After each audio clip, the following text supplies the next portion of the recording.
Hello, everyone. This is Mills RX, and welcome to the Ravens Minute Clinic. I'd like to start by giving a shout out to CVS, who has a health hub and, of course, a Minute Clinic. They do everything from COVID testings to follow up exams to physicals, immunizations, anything you need to keep you healthy and keep you going. So, drop on by to your neighborhood Minute Clinic, and they'll do you up right and keep you healthy, just like we try to do here by keeping the Ravens flock healthy and also reporting on Ravens injuries. So, I'd like to start with a human interest piece, if you will. One of the former Ravens defensive linemen, his name is Lionel Dalton. You may know him affectionately as Jelly Roll. He received a kidney transplant today, which is good, which is very good. He said it saved his life, and hopefully we wish him and his family all the best and a speedy recovery to a Ravens legend. So big ups to him and good luck, Jelly Roll. Now, today, 17 Ravens did not practice, including Trace McSorley, who still has a back problem, Marquise Hollywood Brown, who has a hamstring injury, Sammy Watkins, who may be dealing with a hamstring or a calf injury with some ankle involvement, Rashad Bateman, who's still recovering from sports hernia surgery, Miles Boykins, who has the hamstring injury as well, Justice Hill, who has an ankle sprain, Marlon Humphreys, who has that core muscular sprain, Jimmy Smith, who has a low ankle sprain, Derek Wolf, who has undisclosed issues, not exactly sure if he's injured or not, but he wasn't at practice for the third straight day. Nick Boyle, who's still recovering from the procedure to clean up his knee. Also, Atara Alaka, who has been sidelined with a knee sprain as well. Also, people who had Veterans Day off was Pat Ricard. As you know, he had that surgery to repair a torn hip labrum, so they're being extra cautious with him and giving him a Vets Day off. Brandon Williams, Chucky Clark, Aaron Crawford, and Justin Houston round out the list of people who had Veterans Day off as well. A promising return to the field today with Dion Kane. As you know, he has been dealing with an undisclosed injury. It is so good to see him on the field. He did individual drills, he did positional drills, he did team drills. He was all over the place and making some very eye popping catches, according to coaches and sources. So good to have him back in the fold. Alejandro Villanueva also returned, and Ronnie Stanley also returned because they had those veteran days off yesterday. So it's good to have them back in practice and on the offensive line. A bit of a scare today with Tyree Phillips, who left practice early with a leg injury. Now, he did later return, but he did go into the facility, see a trainer. It wasn't wrapped or anything. They said it was just maybe some leg cramping. Hopefully, that's just it, but we'll monitor the situation. But it's good that he returned. Some more notes. Trace McSorley, even though he wasn't with the team, he did some throwing, and there is a possibility he could be back week one. Now, I'm pretty sure that Tyler Huntley has the inside track on the QB2 job, but it's good anyway for our quarterback depth behind Lamar. So it's good to see that he's on his way back and he's recovering well.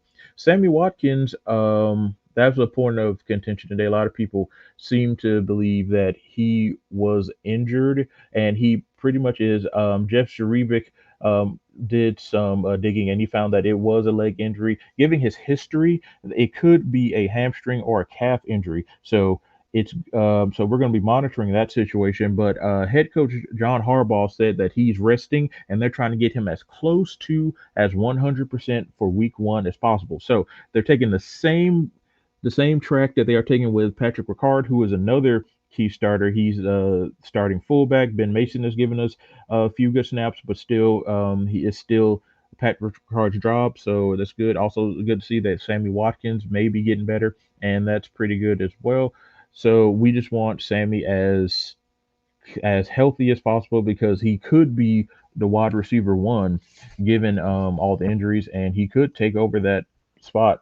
And that's a good segue into the main topic I want to speak with today. Now, I'm a big fan of the Fantasy Doctors podcast. They're a group of sports medicine physicians and orthopedic specialists who they go do deep dives into injuries for to make sure that you pick the most impactful team possible for your fantasy football season. Now, one in particular that I've been able to, and I've really been blessed to contact with on Twitter is Dr. Jesse Morse. He is a sports medicine physician in Miami, Florida. Now, he did a video on the Ravens wide receiver core, and he broke down a lot of the injuries, and we were able to compare notes on Twitter, and he tweeted me and I tweeted him back. Now, the reason Hollywood Brown has been out so long is originally, it was thought that it was just hamstring tightness. Now, what he believes is that Hollywood may have suffered a grade one hamstring strain, and when in an attempt to come back quickly, he may have re-injured it, downgrading it to a grade two strain. Maybe that's why he has been out so long, and because of this, this could keep him out from anywhere between week one to week three. We'll keep eye on that and monitor that situation, but that could potentially even hinder the wide receiver chemistry even more. Also, Rashad Bateman, as you know, he still had that sports hernia surgery, and we saw on his IG account that he has been running routes, but he was looking pretty gingerly running. He was more like a jogging to see how he felt to try to get his legs under him pretty much. Now, like he said, he can't really contort his body, he can't really move, he can't really do any twisting and any cutting because of that. And so the recovery timeline was between 6 to 8 weeks. So um, that puts him. Let's put him a little bit closer toward the 8 week one, which will put him around week six, maybe even later, if they want to be extremely cautious with their number one wide receiver that they took in the draft. So yeah, that would put him like around week six, so we can make sure that he's fully healthy because it's a future thing as opposed to just a short term thing.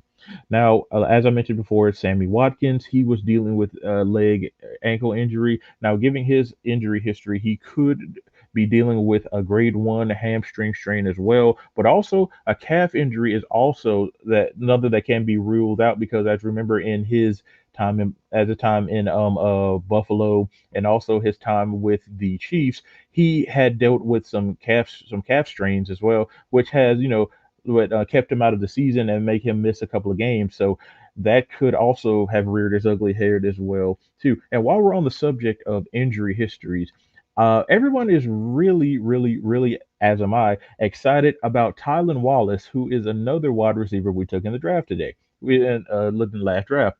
Now he has a bit of an injury history as well too. On October 30th, 2019, he suffered a grade three ACL injury. Now that is a complete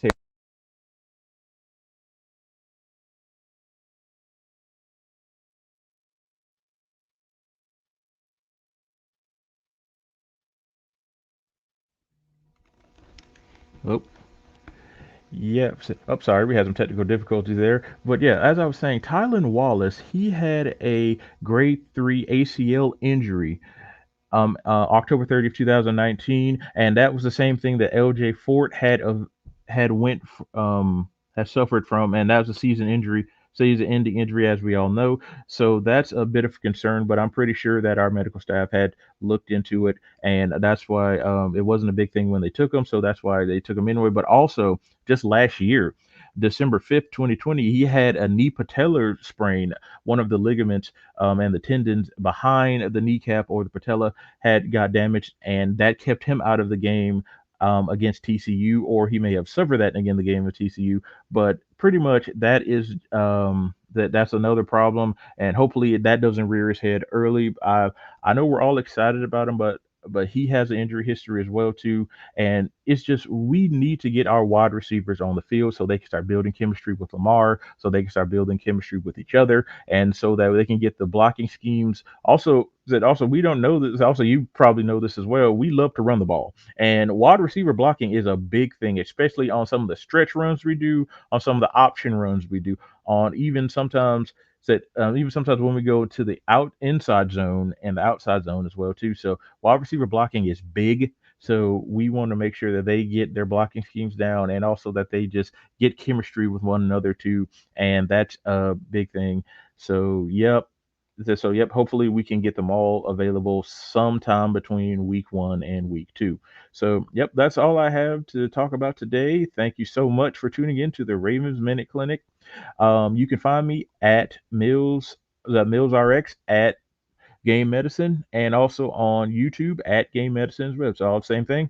So Also, you can find me Mondays on the Ravens Fan React podcast with Jose Verduzco. So please give him a follow. He does great Raven content as well too. And I also want to give a shout out to the Fantasy Doctors. Thank you all so much for your in-depth analysis on the injuries that have been plaguing our wide receiver core. Thank you once again for listening to the Ravens Minute Clinic. If you have anything you want, any comments, any thoughts, any concerns, you can reach me at ravensphysio@gmail.com. RAVENSPHYSIO at gmail.com. Thank you so much, and I'll see you next time when you check into the Ravens Minute Clinic.